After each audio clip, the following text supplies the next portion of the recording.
গল্প ছোট হলেও অনেক বড় শিক্ষা দিয়ে যায় আমাদের।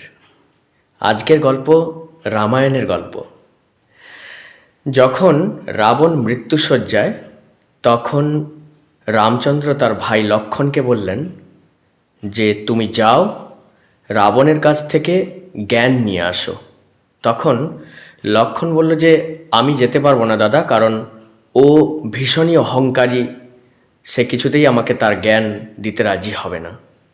তখন রাম বললেন যে এটা আমার আদেশ, তুমি যাও, গিয়ে তুমি রাবণের কাছে তার জ্ঞান চাও।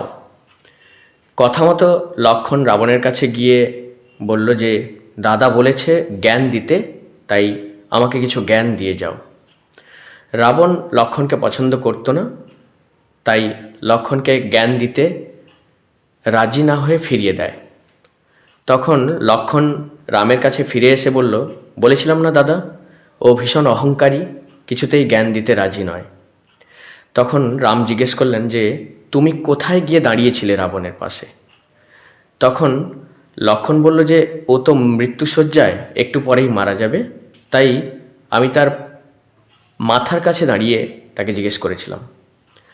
তখন রাম একটু হাসলেন, তারপর বললেন ঠিক আছে, তুমি দাঁড়াও, আমি আসছি। তখন রাম রাবণের কাছে গিয়ে রাবণের পায়ের কাছে দাঁড়িয়ে হাত জড়ো করে বললেন, হে মহাজ্ঞানী পরাক্রমশালী রাবণ, আপনার মতো বিরাট যোদ্ধা এবং বিরাট জ্ঞানী এই পৃথিবীতে দ্বিতীয় কেউ নেই। আপনার দ্বারা শুধু একটাই ভুল হয়েছিল, আপনি পরের স্ত্রীকে অপহরণ করেছিলেন, আমি তারই শাস্তি মাত্র দিয়েছি আপনাকে। তাই আপনার মৃত্যু আসন্ন, আপনি যাওয়ার আগে এমন কিছু জ্ঞান আমাকে দিয়ে যান যা আমি আগামী রাজত্ব চালাতে খুবভাবে উপকৃত হব।